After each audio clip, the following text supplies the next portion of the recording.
their food every single day. You reach for it at breakfast, at lunch, at dinner, and every craving in between. But most people have no idea where it actually came from or whose hands first created it. The history of American food cannot be told honestly without centering the Black Americans who invented, perfected, and introduced some of the most beloved dishes on the planet. Today, we are counting down 10 foods that Black Americans created and that the entire world now eats without a second thought. By the end of this video, your next meal will feel permanently different. Stay until the end because number 1 will change the way you look at your grocery cart forever. Number 10, macaroni and cheese. Before macaroni and cheese became the ultimate American comfort food, before it filled holiday tables from Harlem to Houston, before every child in the country was reaching for that blue box, there was a man named James Hemings.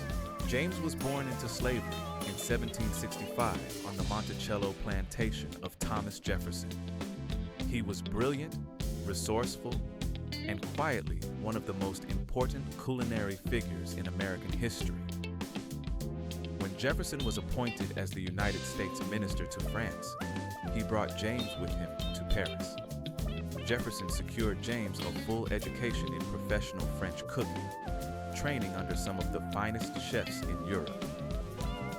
James Hemings became the first American to be trained as a chef in the classical French tradition, and what he brought back to America changed the dinner table forever. In Paris, James learned the dish that combined pasta and cheese into a rich baked casserole. He adapted it, refined it, and made it his own. When he returned to Monticello, he prepared it for Jefferson's guests, and it became one of the most talked about dishes of the era. Jefferson served it at state dinners. His guests could not stop asking about it.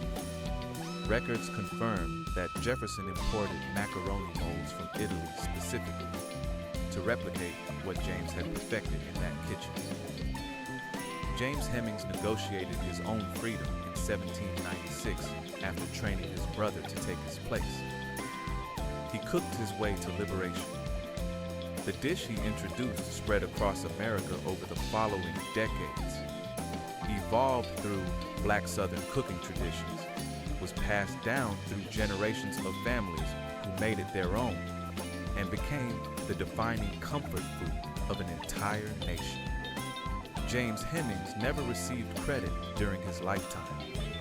His name was erased from the story while his recipe conquered the world. Every time you pull a pan of macaroni and cheese from the oven, you are honoring a legacy that begins with a man who earned his freedom through genius. Remember his name. Number 9, potato chips. In the summer of 1853, a wealthy guest at a resort in Saratoga Springs, New York, sent his fried potatoes back to the kitchen. The slices were too thick, he complained, too soft, not crispy enough. The chef, a man named George Crumb, who was of Bahamian and Native American descent, had dealt with difficult guests before. But this time, something shifted. According to the most widely documented account of the story, George cut the potatoes paper thin, fried them until they shattered like glass, and seasoned them aggressively with salt. His intent, as the legend goes, was to teach the complaining guest a lesson in being careful what he wished for.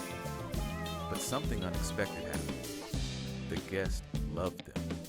Every person at the table loved them.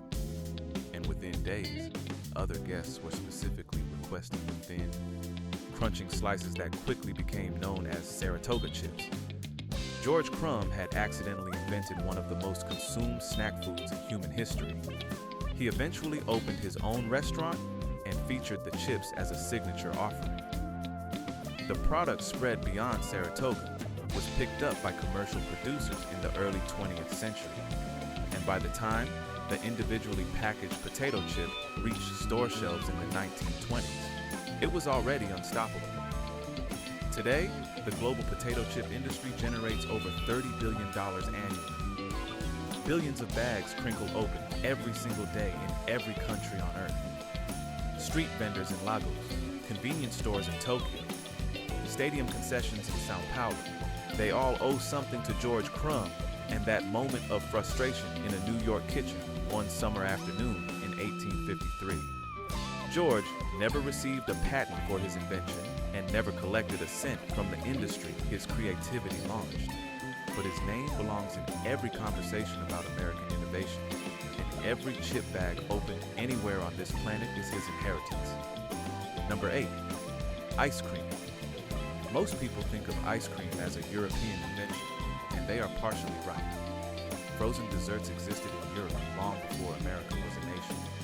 But the creamy, smooth, impossibly rich ice cream that people actually love, the formula that transformed a frozen curiosity into a mass pleasure, that evolution belongs in large part to a man named Augustus Jackson. Augustus was a formerly enslaved man who rose to become the head confectioner at the White House in the 1820s during the presidency of James Monroe. He was widely regarded as one of the most skilled food craftsmen in the young country. After leaving Washington, Augustus settled in Philadelphia, where he developed new recipes for ice cream that dramatically improved the flavor and texture of everything that had come before. He discovered that adding salt to the ice surrounding the cream mixture regulated the freezing temperature more precisely, producing a smoother, denser, creamier consistency than any formula previously available. He then did something remarkable. He sold his recipes and techniques to Philadelphia ice cream parlors, many of which were owned by black entrepreneurs who built thriving businesses around his innovations. Philadelphia became the ice cream capital of America for decades as a result. The style of rich, dense, intensely flavored ice cream still associated with the city traces its origins directly to Augustus Jackson's kitchen breakthroughs. He is called the father of ice cream in America by food historians who have studied the record carefully. The industry he helped build is now worth nearly $100 billion globally. Every scoop lifted from every carton in every flavor you have ever loved carries the fingerprints of a man whose name was buried for nearly 2 centuries. Philadelphia style. Chocolate, strawberry, butter pecan. Augustus Jackson was in the room when the foundation was poured. Number 7, barbecue. If you think barbecue is a purely American invention, you are almost right. If you think it belongs to any one region or any one race, you are completely wrong. The word itself traces to the Caribbean Taino people, whose word, barbacoa, described a framework of wood used for cooking over fire. But the barbecue tradition that defines American cooking, the slow cooking of large cuts of meat over smoldering hardwood for many hours, the sauces, the rubs, the rituals, the community gathered around the smoke that belongs to enslaved African Americans, and it is one of the greatest culinary contributions in world history. On southern plantations, enslaved people were assigned the labor of cooking large quantities of meat for plantation events and celebrations. They brought to that work a body of knowledge rooted in West African cooking traditions, where slow fire management and whole animal cooking were already sophisticated and deeply developed arts. They invented the pit method, building fires beneath the meat so that smoke would rise through it for hours, rendering fat, breaking down collagen, creating tenderness that no other technique can replicate. They developed the first American barbecue sauces, combining vinegar, pepper, and locally available ingredients to create the flavor traditions that spread across every region of the South and eventually the world. When freedom came, black pitmasters carried their knowledge into the cities and towns of America and built the barbecue joints that became generational institutions. The lineage of almost every great American barbecue tradition, Kansas City, Memphis, the Carolinas, Central Texas, runs directly through the hands of black men and women whose names rarely appear in food encyclopedias. The American barbecue industry exceeds $8 billion annually. Every rack of ribs anywhere on earth owes its existence to those pitmasters. Now you know whose fire started it all. Number 6, fried chicken. The relationship between Black Americans and fried chicken is real, it is historical, and it deserves to be honored rather than flattened into mockery. The technique of frying chicken in seasoned fat originated in West Africa, where it was a common and refined cooking method long before Europeans arrived on the continent. Enslaved Africans brought this technique to America, where they were often permitted to raise chickens as one of the few limited acts of economic self-determination available under the brutal system of slavery. They built the American fried chicken tradition by seasoning the meat deeply and deliberately, dredging it in seasoned flour, and frying it in cast iron with enough hot fat to create the shatteringly crisp exterior and deeply juicy interior that makes fried chicken unlike any other preparation of the same protein. This was not a dish of luxury. It was a dish of absolute ingenuity, a way of transforming a humble and available ingredient into something magnificent through skill and knowledge alone. Black women entrepreneurs were among the first to sell fried chicken commercially. Historians have documented that Black women selling fried chicken along railroad routes in the post-Civil War South were operating some of the earliest fast food businesses in American history, feeding travelers at station stops from Virginia to Georgia for a fixed price with a product that was always ready and always remarkable. The global fried chicken industry now exceeds $90 billion annually, encompassing American chains, Korean fried chicken, whose own traditions trace partial influence to American techniques, Japanese kara, and dozens of regional variations on every continent.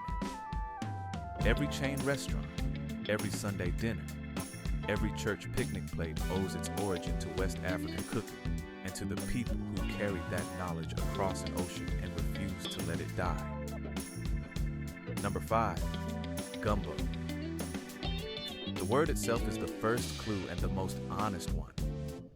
Gumbo derives from the Bantu word kingombo, which means okra. Not a French word, not a Spanish word, not a Native American word. An African word, carried across the Atlantic in the minds and memories of enslaved people who refused to allow their food culture to be stolen along with their freedom. Gumbo is the most truthful dish in the American culinary canon because its very name tells you exactly where it began. The dish is a living historical document of the African diaspora. West African cooks brought the okra plant to the American South, where it became central to the cooking of enslaved people who used it to thicken and enrich stews in exactly the way it had been used in West African cooking for centuries before. They combined it with whatever was available: rice, shellfish, game, pork scraps, whatever the land and whatever the leftovers provided, creating a thick and deeply nourishing stew that could feed many people from very little. The roux that thickens modern Louisiana gumbo reflects the French culinary presence in the region. The filet powder that adds a distinctive earthiness comes from the Choctaw people.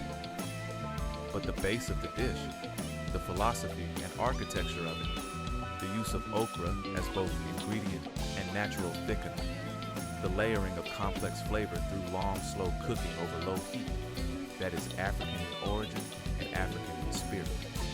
Today, gumbo is celebrated as one of the crown jewels of American cuisine, served in fine restaurants, referenced in cookbooks by chefs of every background, and eaten in every state.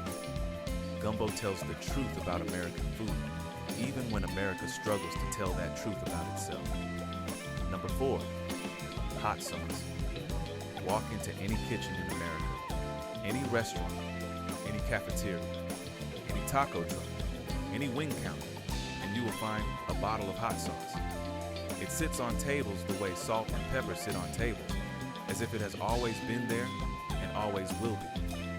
The deep connection between Black American culture and hot sauce is not a stereotype. It is a documented culinary legacy rooted in West African cooking traditions and in the creativity of Black cooks across the American South who turned pepper, vinegar, and salt into a condiment that the world eventually could not live without. West African cuisines have been intensely pepper-forward for centuries. The people brought to America through the slave trade carried those flavor preferences across the Atlantic and found that the peppers thriving in the American South allowed them to continue cooking in ways that kept them connected to who they were. That culinary persistence became the American hot sauce tradition. Crystal hot sauce, founded in New Orleans in 1923, was born from a tradition of Black Louisiana cooking and pepper sauce production that stretched back for generations before any commercial brand bottled it. The hot sauce industry in the United States now exceeds $3 billion annually and continues to grow faster than almost any other condiment category. When Frank's Red Hot became the best-selling hot sauce in America, it was connecting to a demand that Black food culture had created and sustained for over 2 centuries. Every bottle on every table in every country that now considers hot sauce essential carries the legacy of a flavor tradition that Black Americans refuse to abandon no matter what history put them through. That heat is centuries of resilience in a bottle. Number 3, sweet potato pie. There is a conversation in Black American culture that has been happening for generations, and it goes like this. Sweet potato pie is not pumpkin pie. They are not the same dish. They are not interchangeable. And the people who grew up eating sweet potato pie will tell you with absolute and unshakable conviction that sweet potato pie is superior, that pumpkin pie is its pale and inadequate imitation, and that the distinction is important and non-negotiable. On every count, they are correct. Sweet potato pie is an African-American creation rooted in West African food traditions, where yams and root vegetables were central to cooking long before contact with Europe changed anything. When enslaved people were brought to America, they encountered the sweet potato, a plant different from the African yam, but one with a similar sweetness and texture that could be prepared in ways that preserved familiar flavors and familiar techniques. Black cooks in the antebellum South developed the sweet potato pie as a way of maintaining their culinary identity, using the ingredients they could access. The dish became a cornerstone of Black American cooking, passed down through generations, not through printed recipes or cooking classes, but through memory and physical practice, and standing in the kitchen watching your grandmother move through space she owned completely. Food historians have documented that sweet potato cultivation and cooking in the American South was driven primarily by African American agricultural and culinary knowledge for 200 years before the dish entered mainstream American consciousness in any meaningful way. The sweet potato pie did not originate in the general American food culture and filter gradually into Black kitchens. It traveled in exactly the opposite direction. It almost always travels in exactly the opposite direction. That pie on your holiday table has a history longer and deeper than any cookbook ever written about it. Number 2, banana pudding. You have eaten banana pudding at a church potluck, at a backyard barbecue, at a soul food restaurant, from a styrofoam cup purchased from someone who makes it better than you ever will. You know banana pudding. The layered dessert of vanilla wafers, sliced bananas, and creamy custard that Americans associate entirely with Southern comfort food is not a dish invented by a food corporation or developed by a famous chef whose name appeared on a television program. It was created and perfected in home kitchens, church kitchens, and the cooking traditions of Black Southern women who were feeding families and communities and entire congregations on budgets that allowed for no waste and demanded maximum creativity from every available ingredient. The bananas were cheap. The vanilla wafers were cheap. The custard could stretch to feed 20 people if you layered it right. And in the hands of Black Southern cooks who understood that humble ingredients could become extraordinary through skill and patience, those 3 things became something far greater than the sum of their parts. The dish was eventually picked up by the brand that printed a version of the recipe on their vanilla wafer packaging, which helped introduce it to mainstream American audiences who encountered it as if it were something new. But by then, black cooks had already been refining banana pudding for generations and passing the knowledge forward through every church hall and family gathering in the South. Today, banana pudding appears on the menus of fine dining restaurants, specialty dessert shops, and social media cooking accounts in formats from traditional to entirely reinvented. The dish traveled from church kitchens to the entire world. It traveled on the hands and the institutional knowledge of black women who never received a single cookbook deal or television contract for what they knew. Their legacy is in every bowl that has ever made someone close their eyes on the first bite. Number 1, peanut butter. The peanut itself is not native to North America. It originated in South America, traveled to Africa through trade routes, and became deeply embedded in West African cooking traditions over centuries before a single enslaved person ever set foot on American soil. Enslaved Africans brought the peanut to North America as part of the agricultural and culinary knowledge they carried with them, and it became a staple crop of the American South long before it became a commercial product sold in stores. But the name most associated with transforming the peanut from a regional southern crop into a national and then global obsession belongs to George Washington Carver. Carver was born into slavery in Missouri around 1864 and grew up to become one of the most consequential agricultural scientists in the history of the United States. He dedicated his career at the Tuskegee Institute in Alabama to developing hundreds of practical uses for peanuts, sweet potatoes, and soybeans in a deliberate effort to free Southern black farmers from total dependence on cotton, a crop destroying the soil and trapping sharecroppers in cycles of debt that functioned as slavery by another name. Carver developed over 300 products from the peanut alone and promoted peanut butter as a nutritious, affordable, high-protein food at a time when food insecurity was the daily reality for millions of American families.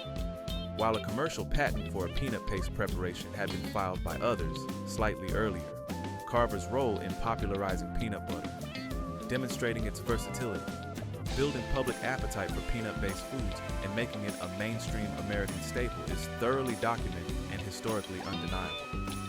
The global peanut butter market is now worth more than $4 billion annually and continues to grow on every continent.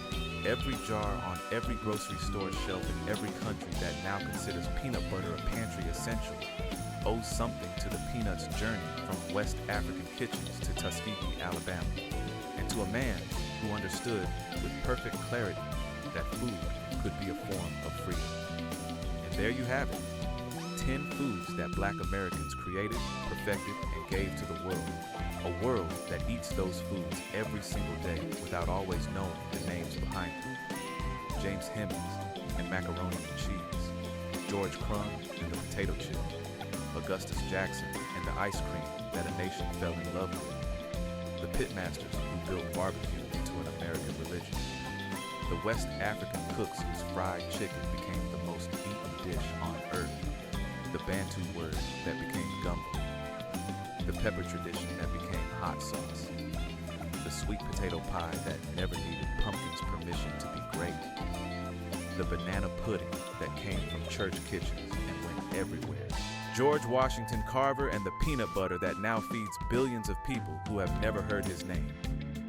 These are not footnotes in the story of American food. These people and these dishes are the main story.